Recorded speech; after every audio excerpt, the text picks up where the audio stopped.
A Plaguelands Media production. Hey everyone, Hugh from Plaguelands Media here, bringing you another book review. This time I'm looking at Dragonlance Classics Volume 1. This covers the DC Comics run of Dragonlance, which goes from issue 1 to 8. There are technically 2 stories in here. Each one of them is a 4-issue arc. This I never read as a kid. I did read the Dragonlance books as a kid. You can see them right there. The Chronicles trilogy. Dragons of Autumn Twilight, Dragons of Winter Night, Dragons of Spring Dawning.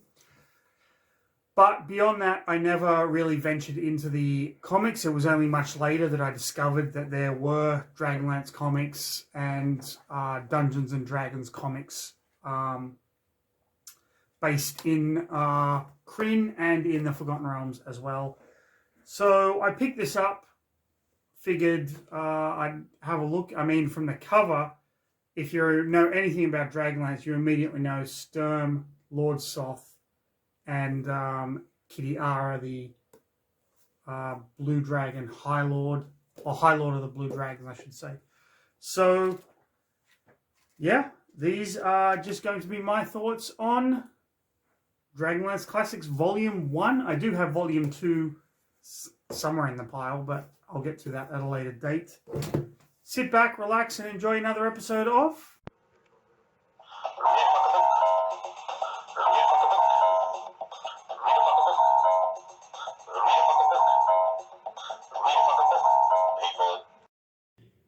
So this is Dragonlance Classics Volume 1. This collects the first 8 issues of the DC Dragonlance comic. You can see on the cover, we have Lord Soth. We have what we assume is the Blue Dragon Highlord Kitiara, and Sturm Brightblade front and center with some mysterious characters on either side. This is a very misleading cover. So let's go ahead and have a look. The graphic novel itself is split up into 2 stories. The first covering issues 1 to 4, and then the second covering issues 5 to 8. So we have Dragonlance Classics Volume 1. So it starts with Sturm Brightblade. He is on his way back to Solace after... those of you that are familiar with Dragons of Autumn Twilight, you know the heroes of the Lance left Solace for 5 years to find... or to discover kind of what was going on. So Sturm is heading back to Solace. So this is actually before Dragons of Autumn Twilight. And he hears someone screaming, and he finds a young warrior woman who is being attacked by hobgoblins. He proceeds to help her, discovers that this woman is called Riva Silvercrown, and she is the daughter of a knight of Solamnia. Sturm himself, he kind of lives up to the ideals of the Knights of Solamnia. So she is wounded, so he takes her to a monastery and he kind of leaves her there and discovers, well, he doesn't discover, but after he leaves, Riva Silvercrown discovers that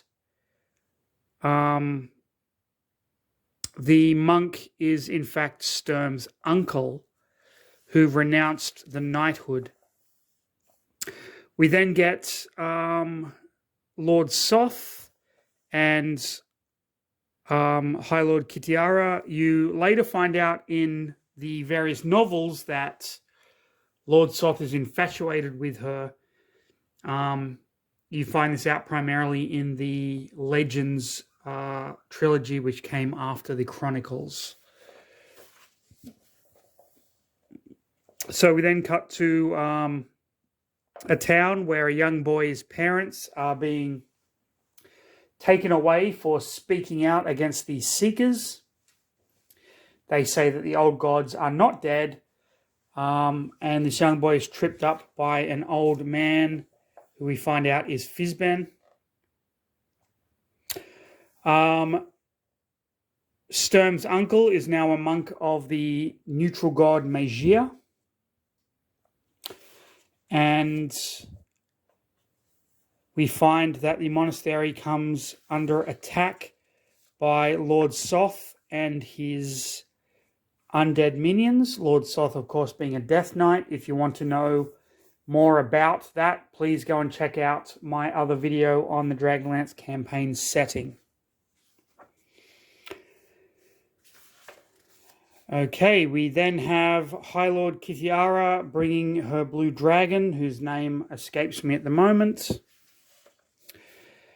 And we find out that a Dragonlance has actually been hidden in the monastery, and Sturm's uncle knew about it all along.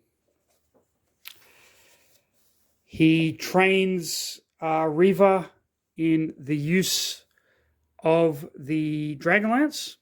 We have Dragonlance Beware the Draconian. Realizes that the constellations have vanished from the sky. This is a reference to the fact that Paladin and Tarkisis are no longer just constellations. They've come down to Kryn itself. And then Riva has a nightmare where she meets Lord Soth. She awakes to find herself under attack from a Draconian. Now, this is the first issue that I have with this story, is this Draconian can use magic, which in Dragonlance lore means that the Draconian is a Bozak Draconian. And yet, when the young boy that Fizben saved stabs Draconian in the back, it turns to stone. Only the Baz Draconians turn to stone. The Bozak exploded in a ball of like magical energy. So either, and I don't know which is the answer here. Either the people writing the comic had not kind of read or understood Dragonlance mythology, or the comic was written before it was established that there were 5 different types of Draconians: the Baz, Bozak, Capac, Sivak, and Aurak Draconians, based on the 5 metallic dragon eggs that each Draconian was birthed from. It was just a little annoying, but ultimately doesn't take anything away from the story. We find out how Fizben saved the boy, and they end up going to Riva Silvercrown's father's castle. He, of course, is a jerk-ass who doesn't want his daughter being a Knight of Solamnia. Her brother is a bit of a fuck-up. All he does is drink, which she kind of renounces. Fizben offers to teach her brother a magic trick. They go up to the top of the castle, where it is revealed that her brother has actually been killed and replaced with a Draconian who can shape change, which I believe is the Sivak Draconians. So here we have just the orange kind of color, but they should be silverish. Or is it the Capacs that can shape change? I think it's the Sivaks. I think it's the silver. He threatens to throw Fizben in a hole. Sturm's uncle goes up to stop it, but he doesn't fight because he's a monk now. And then Riva decides to challenge the Draconian, which she ultimately ends up winning. And Lord Soth, the issue ends with Lord Soth on his throne in Dargard Keep. Okay, caught in a dream's clutches. So this is basically a dream that Riva has, where she's attacked by Draconians after sharing a passionate embrace with Sturm's uncle. You dirty birdie. She finds that this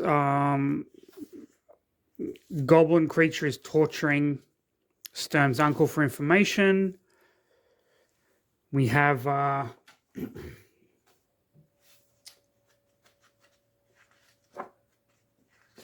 so we have kind of her uncle, like Sturm's uncle, sorry, renouncing kind of everything and just kind of explaining what is going on. Lord Soth is ultimately manipulating the dream. The art is phenomenal in these old comics. And then we have, of course, the Dark Queen herself, Tarkisis. There she is with her very badly drawn. Tarkisis is a 5-headed dragon that has one head that's white, one that's blue, one that's green, one that's black, one that's red. But we just see like red, white, and then what looks like 3 blues. Not very well done, but that's okay. And then she ultimately wakes up. And then we get Fizban going, tee-hee-hee. My honor is my life. So here is Kitiara on her blue dragon. Fizban has returned. He didn't die in the pit. And he has the Dragonlance. They rally the troops together because the dragons are attacking Silver Crown's castle. Fizban confronts Sturm's uncle. And Riva ultimately takes out the red dragon by plunging the Dragonlance through it, showing everyone that the dragons can be defeated, rallying the army to her cause. Sturm's uncle realizes that he can be both a monk and a warrior. Kitiara meets Riva in battle. Now we have, this is Sturm's uncle here, discovering the powers of magia. He ultimately falls in battle, very reminiscent of Sturm falling in battle in Dragons of Winter Night. And Fizban revealing kind of who he is and taking the Dragonlance away. Then we have this cool map that just shows where they traveled. So we go here to the monastery, then to Castle Silvercrown. There is Vingard Keep, and Dargard Keep is up here. I kind of like that. That's pretty cool. So that was the first story arc. It's not too bad, if I do say so myself. We have new characters introduced. It's enjoyable. And ultimately falls into the mythology of the Dragonlance Chronicles. Now, the second story arc is called Raistlin's Pawn. So this is set after Raistlin has turned from the red robes to the black robes. I really, really enjoyed this one for a number of reasons. First of all, Raistlin is one of the best wizard characters of fantasy literature. He really is a fascinating character. Also, this shows you a little bit of insight into his treachery against the Queen of Darkness, Tarkisis, which you don't really get in the books. So it starts with our main character taming a griffin. or trying to tame a griffin. And he sees a flight of silver dragons kind of heading. So this is set during Dragons of Spring Dawning, the third book in the Chronicles. As he's flying over this forest, he's pulled down and he comes across Raistlin. Raistlin casts a spell on him. So he is Calthanian of Qualinost. So he is familiar with Lorana and Tanis. And you ultimately come to find out that his father was a dark elf. Again, if you want to know what Dragonlance dark elves are, watch my other Dragonlance video. So he is kind of against the elves of Qualinost because the sins of the father translated down to the son in their opinion. Raistlin casts a spell on him. He doesn't know what it is. And ultimately he ends up coming to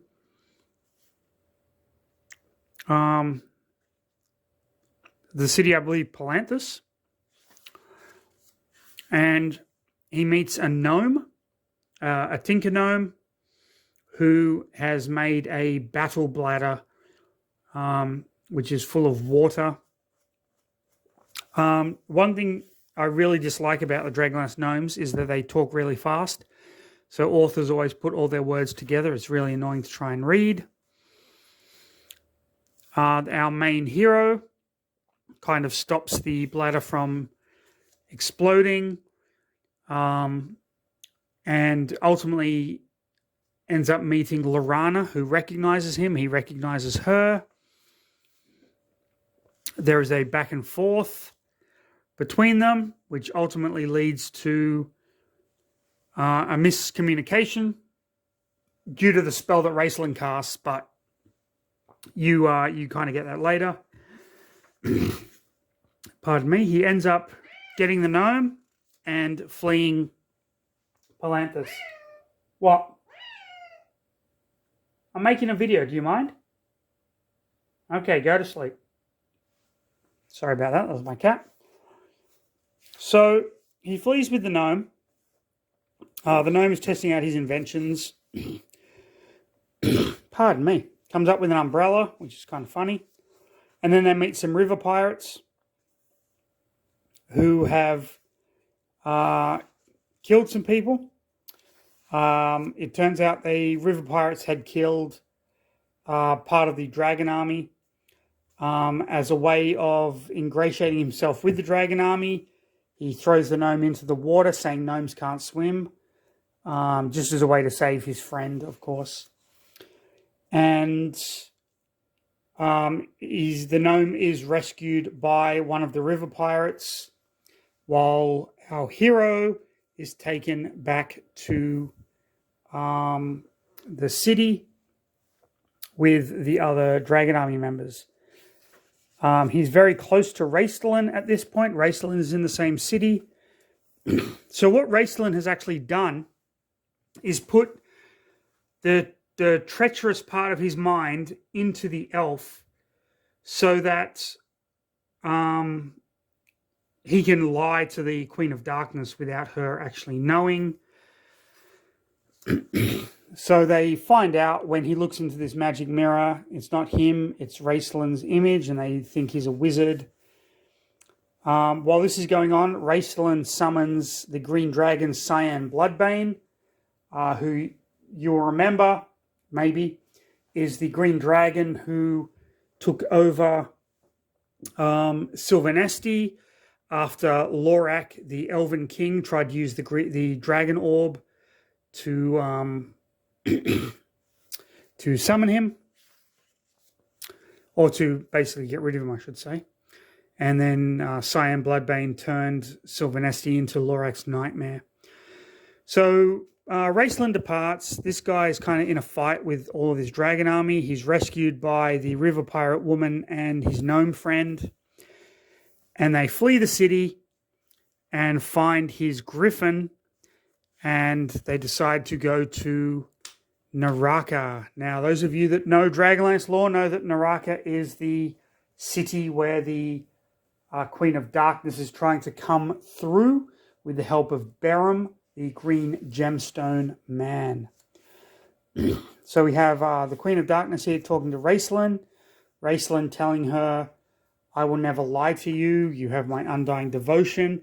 But at the same time, our hero is kind of getting the conflicting emotions, and he lashes out, not realizing what he is doing. We have some draconians from the Flying Citadels come down, and the gnome is forced to kill one of them. He doesn't like killing. He doesn't want to kill. And then the woman is like, you've got dark magic in you, and she casts a detect magic spell, and you can see it's kind of glowing there. They break into Naraka, fighting a purple worm on the way. Of course, in actual Dungeons & Dragons, these would be much larger, but for the comic purposes, that's fine. They find a nest of purple worms and ultimately get into the city. While there, they're trying to solve like what's kind of going on, and he goes a little bit crazy, and he ends up meeting Raistlin, and Raistlin takes out the part of him that he had put in this guy. And then we have Raistlin's pawn 404, the evil within. So Raistlin, his plans are kind of coming to fruition. They follow him. He's hoping to kind of kill Raistlin, get everything out of him. There are some draconians. Of course, the Queen of Darkness realizes that Raistlin has betrayed her, which is all at the end of Dragons of Spring Dawning, I might add. Like, all of this happens at the end. But this is kind of like a little side plot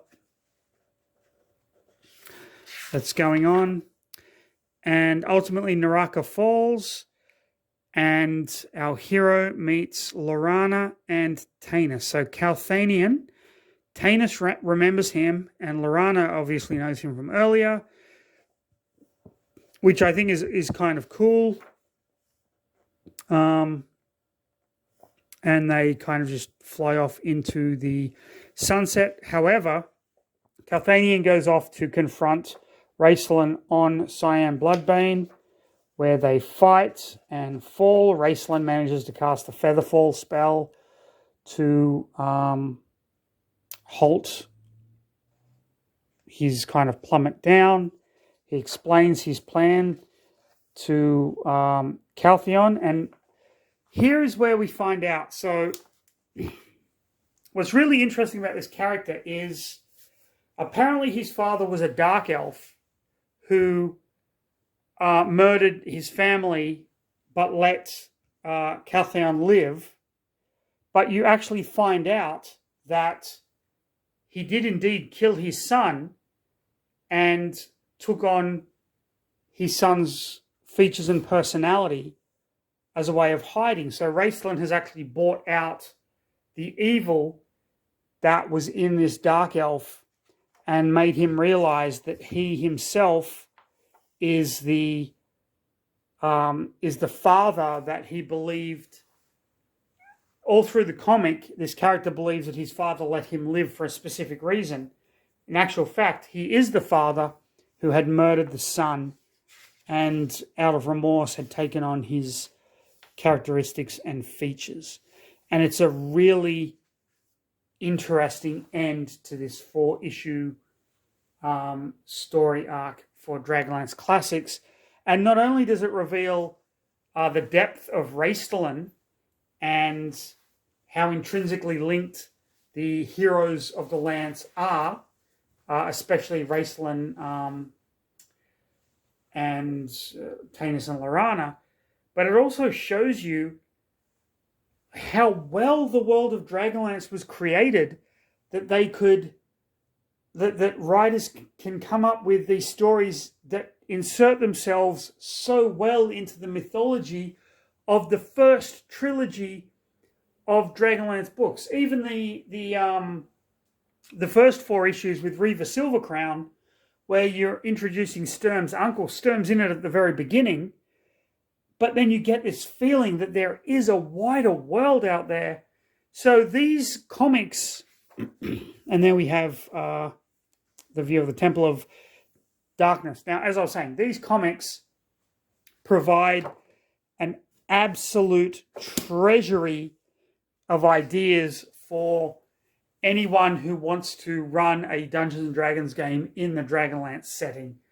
So I urge anyone who's excited for the 5th edition Dragonlance source book that's coming out, pardon me, I urge you to, I urge you to go and track down these old Dragonlance comic books and give them a read, because they are just a treasure trove of wonderful stories and ideas that Dungeon Masters can utilize. If you like the video, hit like, subscribe, do all the good stuff. Follow us with all the stuff at the end of the video. Please stay safe, and I'll see you in the next one.